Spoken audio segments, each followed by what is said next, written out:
Hey y'all, what's up? Thanks for visiting our channel. Michael and Alicia Cooper here. Hey, Sorry about the lighting. We're outside and it's kind of overcast, so it's a little dark. So sorry about that. Anyway, I think you can see us okay. But we want to get on here. We got some notes on my phone. We just want to talk about um, communication. When you hear about people getting divorced, they often cite communication problems as one of the bigger reasons that they got divorced. And that's unfortunate because that's something that can easily be fixed if you really put effort into it. Get counseling for that. It's just, you know, it can be fixed. But we just jotted down three main reasons why we think people, might have communication problems in their marriages. So, well, I think one reason why that there's communication problems is I just hear and see a lot of couples texting each other. They do not actually communicate in person or even over the phone. I can't remember the last time that I saw our daughter or our have youngest daughter. youngest daughter have a conversation over the phone. Oh, yeah. Everything is texting and I think that text messages or emails can be misread and interpreted the wrong way, which causes a lot of problems. Yeah. We tell both of our girls, we have two girls. One is about to be 26 and the other one is 23, should be 24 soon. We tell both of them, you can't really have a real conversation via text message. You can't. It's body language. You have to look somebody in the eye to see, how they're feeling. You just cannot get a good sense of what somebody is trying to convey to you via, any electronic means of communication, text, phone, email, like Michael said. So we would encourage you. We know, we've been kind of on a forced in our houses over the last year. You know why, we can't say the words, but you know why we've been forced to be in our houses, and now we're getting back into the world outside of our houses. We would encourage you to have more conversations face to face with people. It will help a lot. It's very important too. We're meant to be in relationship with people, and going like this all day or texting somebody, DMing, that's not a real relationship. So get out of your comfort zone and go talk to somebody in person. Yes. The second reason we think that there are communication problems is what's on television, the TV shows, magazines, social media. I have yet to see good representation of relationship in the media. It ain't happening. Matter of fact, I was just watching a show earlier today, and I'm not going to mention the show's name or anything like that, but the couple got into an argument over money, and they didn't even talk about it. Just threw the young man out the house.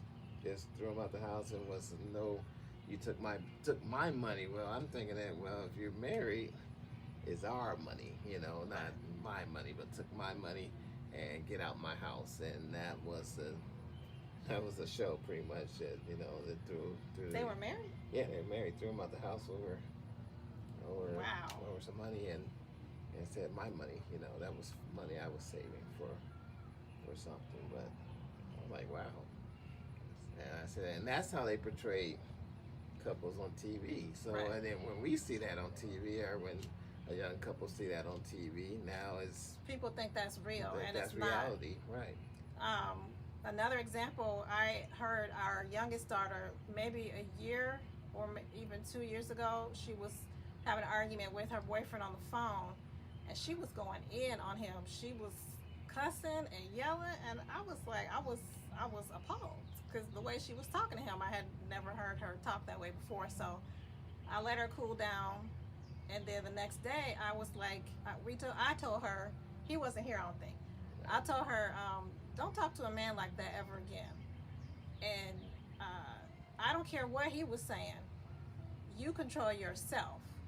And she even admitted that he wasn't even speaking to her in the way that she was talking to him, but she was influenced by stuff that has been on TV and she sees on social media, and all this going off and yelling and cussing. That's not what people really want in a relationship. You want to have chill vibes and peace, and cussing and fussing, that ain't it. Don't do that. So, but that's another reason why we think there are communication problems, because there is no good representation in the media. And remember, these reality shows aren't really real. These producers and the people who talk about these shows, they do stuff that create drama for ratings. So the reality shows are not real. It's made up, and that ain't it, y'all. So don't emulate that behavior, please. And then the last thing is, we talked about, we love music. We love old school music. Michael and I are in our early 50s. We've been married for 27 years. We just had our 27th anniversary a couple weeks ago. And so we grew up in the 80s era, 90s. And so New Edition, Keith Sweat, Babyface, Luther Vandross, Barry White, Marvin Gaye, even though he had passed away, I think, in the 80s. But you get the point. Back when we were growing up in the 80s, we had real love songs. Me and my daughter went to an R&B Rewind concert, I think last year, and Keith Sweat was the headliner. And he told the audience he did all the begging for the men, so the men wouldn't have to beg. And I don't think they beg anymore now. I don't know. I mean, the young folks nowadays don't really have good love songs coming out of the artists of today. Of course, like, we raised our kids on old school music, so they got the right. We indoctrinated them properly with music. But a lot of kids nowadays, we love hip hop, as much as the next person, but we really love old school R&B music, and y'all don't have love songs that's out. So it would be helpful to, if it really does change your vibe when you listen to music that just is chill and not yelling and getting you all hyped. Right. I can't understand. So, oh yeah, you can't understand the lyrics. You want something that you can groove to. You want to have a nice dinner or whatever. Even having a conversation with somebody, you just want some chill vibes, some good music. So we would encourage you to get some old school love songs to set the mood, wherever you got going on. But that can help a lot. I think actually when we were dating, you wrote the lyrics of a song in a letter to me. I can't remember what song it was. I think it was After 7. This was in the 80s. Oh yeah, it was after Ready or Not. Yeah. So I was just like, oh, that's so sweet. And I knew that it was a song, but he still took the time. He hand wrote it. It wasn't typed, because back then we didn't do email, whatever. He wrote a letter and put it in the mail. So he wrote out the lyrics to the song.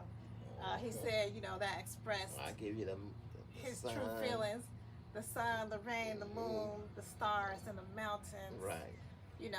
They said it right. Actually, I wrote that in my French class in college, and I got a B out there. So you translated I translated it to French, and she thought it was so beautiful. So he's suave bola over here. Right. But that's the power of some good songs. The written word is powerful when you use it for good, So we encourage y'all to get some good love songs and help you say things that you might not be able to say, to, you know, like we said, set the mood. But those are just three reasons we wanted to talk about real quick about um, some issues affecting communication nowadays. So, um, you know, get off your electronic devices and talk to somebody face to face.